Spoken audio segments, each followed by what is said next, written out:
earthquake sa Myanmar, anong reflection o realization natin at ilalagay natin sa as financial advisor perspective? Meaning, we are focused or magdi-deal tayo in terms of finances. Number one, mahalaga na mag-invest tayo in diversification. Halimbawa, ikaw ay investor at nag-invest ka sa property, sa real estate, to be specific sa condo, at nangyari kagaya nung sa Thailand na ang mga condo, mga building ay bumagsak.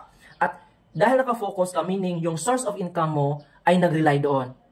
Kagaya nung nangyari, paano na? So saan tayo kukuha ng source of income? Kaya mahalaga na ma-diverse tayo, maghanap tayo ng ibang investment para just in case, no, masira, malugnok, or mawasak yung property natin, meron pa tayong other source of income to sustain our needs.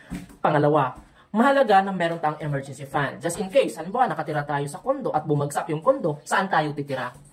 Pero kapag meron tayong emergency fund, pwede tayong pansamantalang mag-rent ng bahay, ng building or apartment while recovering. At meron tayong magagamit. Pangatlo, ilalagay din natin sa mga uncertainties. Kasi yung earthquake, isa lamang yun sa mga hindi inaasahang pangyayari sa buhay natin. What if about our health? No? Pagkagising natin sa umaga, hindi na tayo healthy. Ngayon, saan tayo kukuha ng pambayad sa hospital bill or pambili ng gamot? Kaya mahalaga na meron tayong health insurance para hindi magagalaw yung mga property or yung mga investment natin. Kung magagalaw man ay konti lang.